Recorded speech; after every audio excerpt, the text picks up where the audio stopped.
Corona टीकाकरण में अपने लक्ष्य तक पहुंचा उत्तराखंड। सीएम ने कहा प्रदेश में 95% टीकाकरण हुआ पूरा। प्रदेश के कई जिलों में पूरा हुआ 100% वैक्सीनेशन। नवंबर तक 100% टीकाकरण होगा पूरा। देवभूमि में कोरोना की रफ्तार में आई कमी। 24 घंटे में आए 5 नए संक्रमित मामले। एक भी मरीज की मौत नहीं हुई और 17 मरीज ठीक होकर घर लौटे। सक्रिय मामलों की संख्या घटकर 150 तक पहुंची।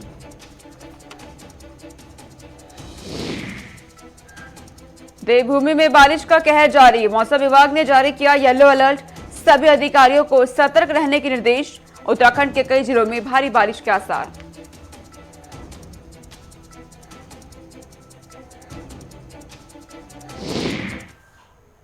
नमस्कार, आप देख रहे हैं गुलिस्तान न्यूज। मैं आपके साथ सोनिका सिंह। बुलेटिन की शुरुआत करते हैं और बड़ी जानकारी इस वक्त की उत्तराखंड से सामने आ रही है।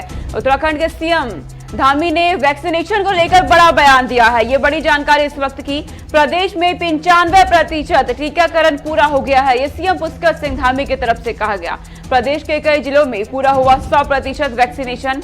ये सीएम धामी की तरफ से कहा गया और साथ ही साथ नवंबर तक 100% टीकाकरण भी पूरा हो जाएगा। ये सीएम पुष्कर सिंह धामी की तरफ से कहा जा रहा है।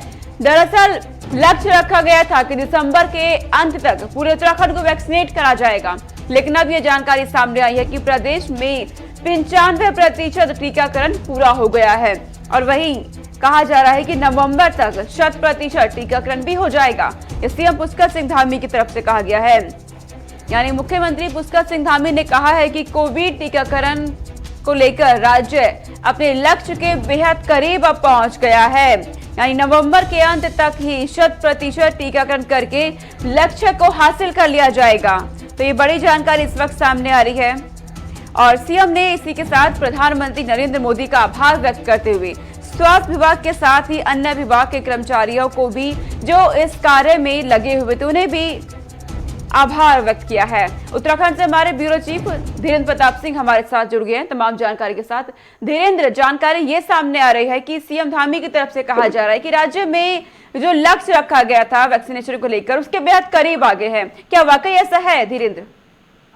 बिल्कुल सोनिका, मुख्यमंत्री ने जो बयान दिया है वह बिल्कुल सही है, क्योंकि जो लक्ष्य रखा गया था वो दिसंबर तक था, लेकिन केंद्र सरकार से जो वैक्सीन मिलने की जो व्यवस्था सरकार ने लागू की उसमें कभी कोई दिक्कत ही नहीं आई और पर्याप्त मात्रा में वैक्सीन मिलती रही और सरकार जो वैक्सीनेशन ड्राइव चला रही थी उसकी स्पीड इसकी वजह से बढ़ती गई। इसके साथ ही साथ सरकार ने तमाम जागरूकता के कार्यक्रम भी चलाए, डोर टू डोर और तमाम जो मीडिया माध्यम है उनके माध्यम से, और बीच में ये व्यवस्था भी खत्म कर दी कि किसी को भी स्लॉट बुक करके ही टीकाकरण केंद्र पे आना है। अब स्थिति ऐसी हो गई कि आप अपना आधार कार्ड लेकर के किसी भी नजदीकी टीकाकरण केंद्र पे जाइए और आपको तुरंत आपका टीकाकरण वहां पे हो जाएगा। यानी कि वही ऑन द स्पॉट रजिस्ट्रेशन होगा और वहीं पे आपका टीकाकरण हो जाएगा। इसकी वजह से जो टीकाकरण की गति थी वो बहुत तेजी से बढ़ी और आपने देखा होगा कि 95% जो लक्ष्य है उसे हासिल कर लिया गया है और नवंबर माह तक जो 5% लक्ष्य है उसे भी पूरा कर लिया जाएगा। इसमें एक डिफरेंशिएशन जरूर है, वो मैं बताना चाहूंगा। ये जो 95% टीकाकरण का लक्ष्य है ये अभी सिंगल डोज का है। इसमें जो डबल डोज है उसकी थोड़ा जो संख्या है वो कम है, लेकिन नवंबर तक अगर 100% टीकाकरण हो जाता है पहली डोज का तो बहुत जल्दी डबल डोज का लक्ष्य भी हासिल कर लिया जाएगा सोनिका, क्योंकि अगर एक डोज भी किसी को लग जाती है तो एक तरह से कवच कुंडल उसे मिल जाता है। कोरोना से लड़ने की जो एक तरह की ढाल होती है वो मिल जाती है। तो यह एक संतोषजनक स्थिति मानी जा सकती है और शायद यही कारण है कि राज्य में जिस कोरोना की संख्या बहुत तेजी से बढ़ रही थी, आपने देखा होगा इस एक समय में इतना छोटा राज्य उत्तराखंड देश में 4थे स्थान पे था संक्रमण के मामले में, लेकिन उस टीकाकरण की गति और टीकाकरण के कारण ही आज वो बिल्कुल निचले पायदान पे खड़ा है संक्रमण के मामले में। तो निश्चित रूप से नवंबर तक सरकार ये लक्ष्य हासिल कर लेगी सोनिका। क्या धीरेन्द्र ये माना जा सकता है कि क्या 2022 के लक्ष्य को पाने के लिए उत्तराखंड की सरकार वैक्सीनेशन के लक्ष्य को बहुत जल्द से जल्द पाने की कोशिश में है? सोनिका, शायद यह कहना उचित नहीं होगा, क्योंकि बहुत से ऐसे भी राज्य हैं जहां चुनाव अभी बहुत दूर हैं, लेकिन वहां भी इसी गति से काम हो रहा है और उत्तराखंड में भी उसी वजह से हो रहा है, क्योंकि ये बीमारी, चुनाव और ये जो छोटे छोटे स्वार्थ और अपने प्रॉफिट्स के लिए जो काम किए जाते हैं उससे ऊपर उठ करके है। क्योंकि आपने देखा होगा कि किस तरह से पूरे देश में दूसरी लहर में तहलका मचाया, लोगों को अपनी जान दे करके इसकी कीमत चुकानी पड़ी और सरकारें उनके साथ उस कोरोना कहर के सामने, लहर के सामने एक तरह से लाचार से दिखाई दी। उसके बाद सरकारों ने सबक लेते हुए जिस तरह से कोरोना से लड़ने का अपना समर्पण, एक समर्पित सरकार के तौर पे अपने आप को पेश किया, वो काबिले तारीफ है। और उसमें उत्तराखंड का भी नाम लिया जा सकता है कि किस तरह से जो दूसरी लहर थी यहाँ पे लोगों का काल बन के आई थी, लेकिन सरकार ने जितनी तेजी से लहर आई थी उतनी तेजी से सरकार ने काम करके उस पर काबू पाने का भी काम किया। और आज स्थिति आप देख ही रही है, पूरे देश में उत्तराखंड का नाम हो रहा है। और कल प्रधानमंत्री नरेंद्र मोदी जब जल जीवन मिशन को लेकर के संवाद कर रहे थे, तो जिस गांव से वो संवाद कर रहे थे उस गांव में डबल डोज का टीकाकरण 100% पूरा हो चुका था, जिससे प्रधानमंत्री ने खुशी भी जताई। और शायद उसके बाद ही मुख्यमंत्री ने ये बयान दिया कि केंद्र सरकार को उन्होंने आभार जताया कि उन्होंने पर्याप्त मात्रा में वैक्सीन की सप्लाई की, जिसके चलते आज हम 95% टीकाकरण करने में सफल रहे हैं। तो सोनिका, यह कहना बिल्कुल न्यायोचित नहीं होगा कि सिर्फ चुनाव की वजह से या चुनावी लाभ के लिए सरकार ये कर रही है, क्योंकि यह काम अनिवार्य है, इसलिए उन्हें करना ही करना है। लोगों की जीवन रक्षा किसी भी सरकार का पहला दायित्व होता है, और संवैधानिक दायित्व भी होता है और नैतिक दायित्व भी होता है, और सरकार उसको पूरा करने के लिए बाध्य होती है। तो ये जो कोरोना का टीकाकरण है उसी की कड़ी का एक हिस्सा है, उसी दायित्व का एक तरह से संवैधानिक दायित्व को निभाने की सरकार कोशिश कर रही है। सोनिका, ठीक है, इसका लाभ उन्हें चुनाव में मिलेगा, क्योंकि चुनाव में एक बड़े मुद्दे के तौर पे कोविड की लापरवाहियां, कोविड की कमजोरियां, कोविड की असफलताएं विपक्ष जनता के सामने रखेगा और सरकार को अपने काम, अपनी सफलता का खाका और डाटा पूरा जनता के सामने रखना पड़ेगा। उसमें विपक्ष सफल होता है तो उससे प्रॉफिट मिलेगा, और सत्ता पक्ष सफल होता है तो उसे दोबारा सत्ता में वापसी करने का मौका मिलेगा। इसलिए ये कहना अनुचित होगा कि ये सरकार सिर्फ चुनावी दृष्टिकोण से कर रही है, लेकिन चुनाव में इसका लाभ सरकार को मिलेगा, यह तय है उनका। और धीरज नगर ग्रामीण क्षेत्रों की बात करें तो क्या ग्रामीण क्षेत्रों में जागरूकता पूरी है वैक्सीनेशन को लेकर? बिल्कुल सोनिका, ग्रामीण क्षेत्रों में भी सरकार ने पूरा ध्यान दिया, और इसीलिए आप देख रही होंगी कि जो केसेस आ रहे हैं वो सिर्फ शहरों से ही आ रहे हैं, गांव में इसका मामला बिल्कुल समाप्त हो गया है। और कई जिले उत्तराखंड के ऐसे हैं जिनमें 100% टीकाकरण का जो लक्ष्य है वो प्राप्त कर लिया गया है। और इसके साथ ही जो सरकारी मशीनरी है उन्होंने ऐसी व्यवस्था की है कि जो आपको बता दें कि उत्तराखंड का भौगोलिक मामले में बड़ा दुर्गम और विषम परिस्थितियों वाला राज्य है, तो बहुत सारे गांव ऐसे हैं जहां के लोग किसी टीकाकरण केंद्र पे जाने में हिचकते हैं, उनका जो टीकाकरण केंद्र काफी दूर है। तो ऐसे टीकाकरण कर्मियों को उन गाँव में जा करके उनके घर पर ही उनको वैक्सीनेट करने का दायित्व दिया गया है। और हम लोग लगातार देख रहे हैं कि ऐसे जो कोरोना योद्धा हैं, जो चिकित्सा क्षेत्र के जो लोग हैं, वो लगातार लोगों के घरों तक जा रहे हैं और वहीं पे जाकर के उनका टीकाकरण कर रहे हैं। तो शायद इसी वजह से उनकी मेहनत का परिणाम है कि आज मुख्यमंत्री भी फख्र से कह सकते हैं कि हम 95% टीकाकरण कर चुके हैं और नवंबर तक 100% टीकाकरण करने में हम सफल साबित होंगे। ठीक है धीरेन्द्र, तमाम जानकारी आपने पहुंचाई, बहुत शुक्रिया धीरेन्द्र तमाम जानकारी हम तक पहुंचाने के लिए। चलिए आगे रुक करते हैं। उत्तराखंड से एक और जानकारी सामने आ रही है कोरोना को लेकर के। दरअसल देवभूमि में अब कोरोना की रफ्तार में कमी आने लगी है।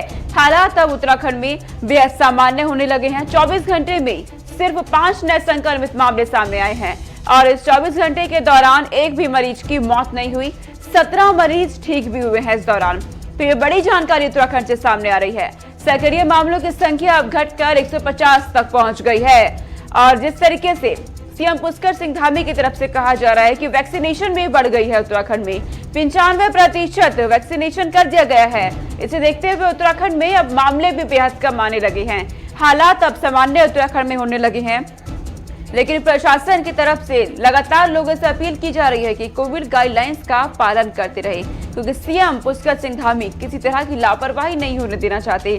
और जो लक्ष्य रखा गया था दिसंबर तक पूरे उत्तराखंड को वैक्सीनेट करने का, वो लक्ष्य भी हासिल करने की राह पर अब उत्तराखंड आगे बढ़ रहा है और बेहद करीब पहुंच गया है।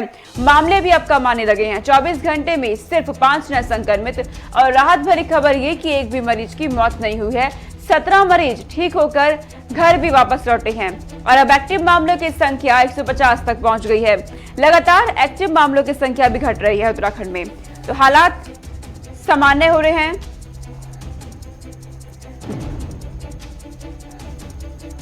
तो 24 घंटे में सिर्फ 5 नए संक्रमित मामले सामने आए हैं और एक भी मरीज की मौत नहीं हुई 24 घंटे में। 17 मरीज ऐसे हैं जो ठीक होकर घर वापस भी लौटे हैं। वैक्सीनेशन की रफ्तार लगातार उत्तराखंड में बढ़ती जा रही है। सक्रिय मामलों की संख्या भी लगातार घट रही है। पिछले 1.5 साल से कोरोना काल जिस तरीके से दहशत देखी जा रही है और अब हालात बेहद सामान्य होने लगे हैं। संवाददाता धनराज गर्ग हमारे साथ जुड़ गए हैं तमाम जानकारी के साथ। धनराज, उत्तराखंड में हालात अब सामान्य हो रहे हैं, सिर्फ 5 नए संक्रमित 24 घंटे में, क्या जानकारी आपके पास? सोनिका, बिल्कुल जिस तरीके से देखा जाए कि देवभूमि उत्तराखंड में अब हालात सामान्य होते हुए नजर आ रहे हैं कि कोरोना की बात करें तो कोरोना के मामले अब बहुत ही कम उत्तराखंड में देखने को मिल रहे हैं। यदि 24 घंटों की बात करें तो कुल 5 ही मामले निकलकर सामने आए हैं संक्रमित, और वहीं पर जो है 17 लोग सही होकर अपने घरों को भी जा चुके हैं। लेकिन कहा जा सकता है कि जिस तरीके से लगातार मामले कम हो रहे हैं तो अब जो संक्रमितों की संख्या है वो भी घटकर 150 पर पहुंच चुकी है, क्योंकि शुरुआती दौर में हमने देखा कि जब शुरुआती दौर में कोरोना आया तो कहीं ना कहीं हजारों की तादाद में ये संख्या होती थी, लेकिन अब जिस तरीके से 150 की तादाद में संख्या आ रही है तो एक बड़ी ही राहत की बात है। और वहीं आपको ये भी बता दें कि पिछले 1 से 2 महीने के बीच कोई ऐसी मौत कोरोना से नहीं हुई है, जो बड़ी ही राहत की बात उत्तराखंड वासियों के लिए है। तो कहीं ना कहीं कहा जा सकता है कि अब जो कोरोना की रफ्तार है वो कम हो चुकी है, और जिसको तीसरी लहर की आशंका को देखते हुए वहीं मुख्यमंत्री पुष्कर सिंह धामी भी लगातार सतर्क बने हुए हैं। तमाम जो नाइट कर्फ्यू है वो अभी भी उत्तराखंड में लागू है। यदि पाबंदियों की बात करें तो पाबंदियां लगातार जारी है, क्योंकि उत्तराखंड में इस समय 4 धाम यात्रा भी जोरों पर है, तो कहीं ना कहीं उसको लेकर भी पाबंदियां लगाई गई है। जो कोरोना की गाइडलाइंस है उसका पालन लगातार करने की प्रशासन को सलाह दी गई है, और सतर्क रहने के प्रशासन को निर्देश ही मुख्यमंत्री पुष्कर सिंह धामी की तरफ से दिए गए हैं। वहीं यदि बॉर्डरों की बात करें तो बॉर्डरों पर भी इस समय चौकसाई ज्यादा कर दी गई है, क्योंकि जिस तरीके से देखा गया है कि कुछ अन्य राज्य में अभी भी मामले बढ़े हुए हैं, तो उसको देखते हुए कहीं ना कहीं उत्तराखंड पहले से ही सतर्क नजर आ रहा है कि जो बॉर्डर है उन पर पहले से ही चेकिंग शुरू है, और जो जिन लोगों को दोनों डोज लग चुकी है वही उत्तराखंड प्रवेश कर सकते हैं, या फिर कोरोना का टेस्ट निगेटिव 72 घंटे पहले की रिपोर्ट लेकर ही वो उत्तराखंड में एंट्री कर सकते हैं। सोनिका, और जमीनी स्तर की जानकारी दीजिएगा धनराज, के लोग अभी भी जागरूक नजर आते हैं, सावधानियां बरतते नजर आ रहे हैं?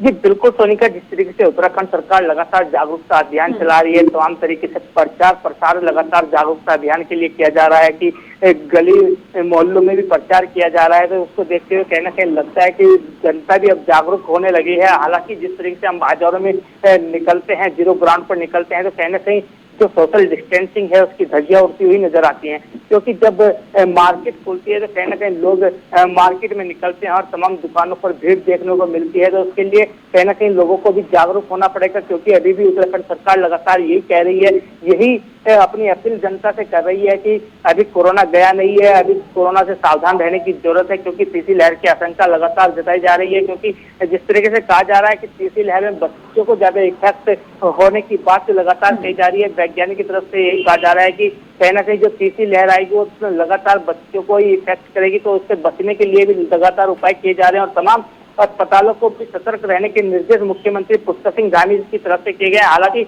जब हम जीरो ग्राउंड पर देखते हैं कि अस्पतालों में सुरक्षा व्यवस्था किस तरीके से की गई है तीसरी लहर को लेकर, ठीक है, तमाम जानकारी आपने दी कि तमाम किस तरीके से व्यवस्था प्रशासन की तरफ से भी की जा रही है। बहुत शुक्रिया तमाम जानकारी पहुंचाने के लिए। आगे रुक करते हैं, आपको बताते कि उत्तराखंड से एक और बड़ी जानकारी इस वक्त सामने आ रही है। उत्तराखंड में खूब बरस रहे हैं बदरा, ये जानकारी सामने आ रही है।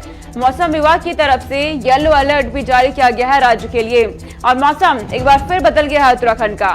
सभी अधिकारियों को सतर्क रहने के निर्देश भी दे दिए गए हैं। खराब मौसम को देखते हुए उत्तराखंड के कई जिलों में भारी बारिश के आसार भी जताए जा रहे हैं। वहीं उत्तराखंड में बदरा भी खूब बरस रहे हैं, ये जानकारी सामने आ रही है। तेज बारिश का दौर एक बार फिर उत्तराखंड में देखा जा रहा है, जिसके चलते स्थानीय लोगों में भी एक डर का माहौल देखा जा रहा है, क्योंकि जिस तरीके से तेज बारिश उत्तराखंड में लगातार देखी जा रही है, लोगों की आजीविका पे खतरा मंडराने लगा है। हालांकि प्रशासन की तरफ से हर संभव मदद लोगों तक पहुंचाई जा रही है। संचित संवाददाता हमारे साथ जुड़ गए हैं फोन लाइन पे। संचित, जानकारी सामने आ रही है कि मौसम एक बार फिर उत्तराखंड का बदल गया है, किस वक्त क्या हालात है उत्तराखंड में, ये जानकारी दीजिएगा। देखिए सोनिका, मैं आपको बताना चाहूंगा कि इस वक्त अगर उत्तराखंड के हालात की बात करें तो जो मैदानी क्षेत्र है, जैसे देहरादून की बात करें या रुड़की क्षेत्र की बात करें, तो आप देखिए वहां पर सुबह से ही धूप खिली हुई थी, लेकिन जिस तरीके से अगर पर्वतीय क्षेत्रों की बात करें तो पर्वतीय क्षेत्रों में अभी भी बारिश नजर आ रही है। जिस तरीके से लगातार मानसून की विदाई होने की बात की जा रही थी कि मानसून की विदाई हो जाएगी, मानसून खत्म हो जाएगा। लेकिन कहीं ना कहीं अभी मौसम विभाग ने अलर्ट जारी करते हुए आसार जताए हैं कि मानसून अभी कहीं नहीं जा रहा है, मानसून अभी बरकरार है। आप देखिए जिस तरीके से लगातार जो भूस्खलन की खबरें सामने निकल के आ रही थी कि भूस्खलन पहाड़ी क्षेत्रों में देखने को मिला था, साथ ही साथ मैदानी क्षेत्रों में जल भराव की जो समस्या थी उससे जो सरकारी मशीनरी जो इनके निराकरण के लिए लगी रहती है उन्होंने लगातार इसमें कार्य किया और जो व्यवस्थाएं पहाड़ी क्षेत्र और मैदानी क्षेत्र में हो गई थी उसको सुचारू कर लिया गया है। सोनिका, ठीक है संचित, तमाम जानकारी आपने दी, बहुत शुक्रिया तमाम जानकारी हम तक पहुंचाने के लिए। तो संचित जानकारी दे रहे थे कि उत्तराखंड में इस वक्त मौसम का हाल कैसा है, क्योंकि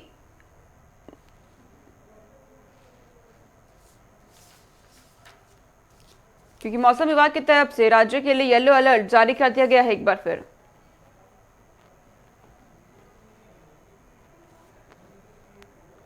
चलिए आगे बढ़ते हैं। आपको बता दें कि नेपाल में अब कोरोना के चलते भारतीयों के प्रवेश को लेकर के प्रतिबंध को हटा दिया गया है और जिस तरीके से कोरोना काल चल रहा था, जो प्रतिबंध लगाया गया था प्रवेश पर भारतीयों के, अब नेपाल ने उसे सीमा पर से हटा दिया है। अब भारतीय नागरिक और वाहन नेपाल सरकार ने निर्धारित मानकों के अनुसार नेपाल में आवाजाही पर कर सकेंगे। भारत नेपाल के बीच पुनः पूर्ववत आवागमन शुरू होने से एक और जहां भारतीय व्यापारियों को बड़ी राहत मिली है, तो वहीं सीमा पर सुरक्षा के लिए जिम्मेदार सुरक्षा एजेंसियां अलर्ट और मुस्तैद हो गई है। चंपावत के नवनियुक्त पुलिस अधीक्षक देवेंद्र पिंचा ने चंपावत से लगी भारत नेपाल सीमा पर तैनात सभी पुलिस चौकियों और एजेंसियों को अलर्ट रहने के निर्देश दिए हैं।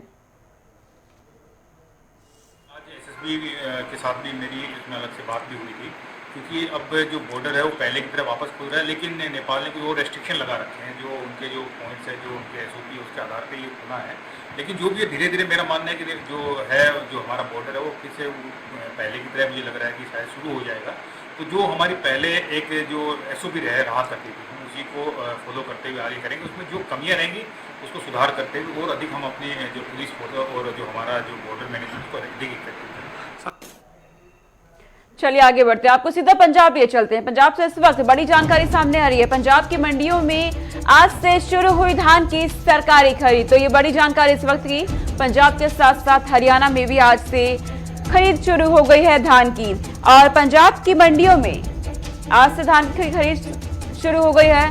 सरकारी खरीद दरअसल केंद्र सरकार की तरफ से रोक लगा दी गई थी 11 अक्टूबर तक के लिए खराब मौसम का हवाला देकर, लेकिन किसानों की तरफ से प्रदर्शन किया गया था और पंजाब और हरियाणा के सीएम ने प्रधानमंत्री नरेंद्र मोदी के साथ बातचीत की, मुलाकात की गई। इसके बाद अब ये जानकारी सामने आई है, बड़ी खबर कि पंजाब की मंडियों में अब आज से धान की सरकारी खरीद शुरू हो सकेगी और इस खबर के बाद किसानों की तरफ से कहा गया है कि अपना प्रदर्शन भी अब खत्म कर देंगे। किसान संगठनों ने पंजाब हरियाणा में विधायकों के घरों का घेराव किया था इसी के चलते, क्योंकि केंद्र सरकार की तरफ से धान की सरकारी खरीद पर रोक लगा दी गई थी। खराब मौसम का हवाला देकर 11 अक्टूबर तक के लिए ये रोक लगाई गई थी। इसके बाद मुलाकात की गई पंजाब के सीएम चन्नी की तरफ से, हरियाणा के सीएम बातचीत की गई और अब ये हल निकला है। आज से शुरू हो रही है पंजाब और हरियाणा में धान की सरकारी खरीद।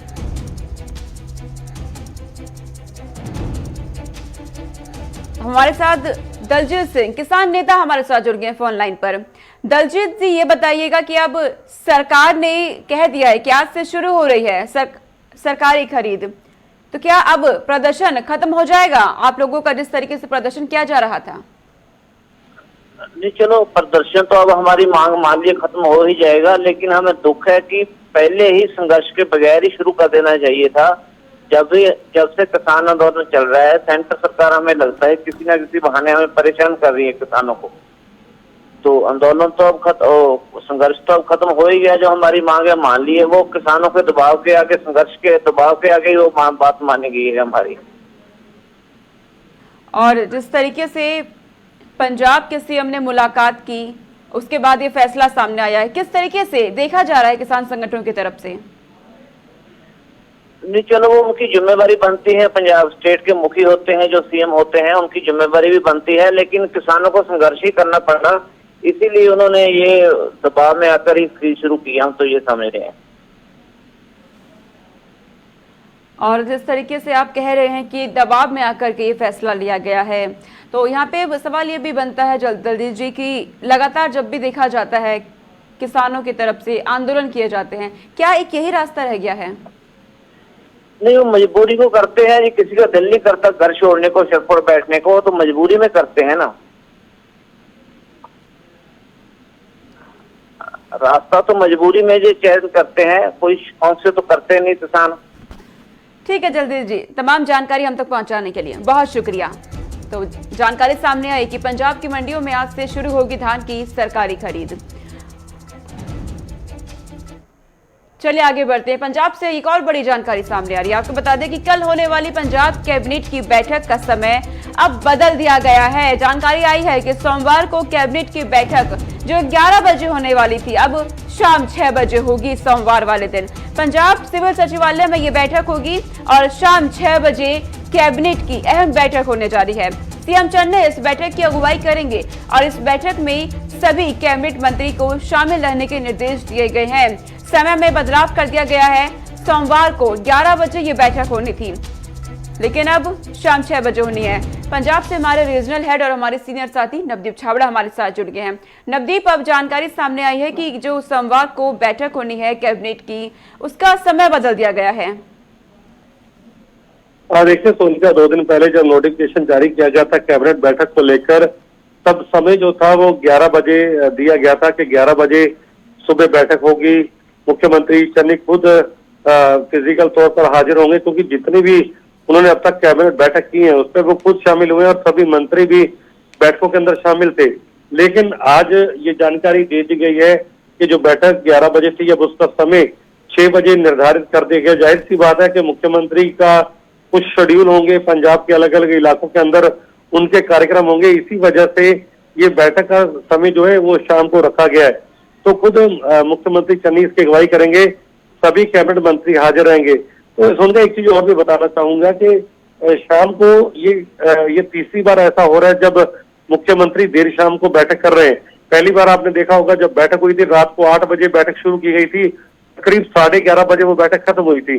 तो कुछ मंत्रियों का ये भी मानना है कि पूरा दिन जो काम होते हैं, मंत्री अपने दफ्तरों के अंदर काम करते हैं, और क्यों ना कैबिनेट का जो समय है वो शाम को रख दिया जाए, ताकि पूरा दिन अपने काम निपटा के उसके बाद जो शाम को है वो कैबिनेट बैठक कर ली जाए, ताकि जनता से जो जुड़े मुद्दे हैं उस पर विचार करके फैसले लिए जाए।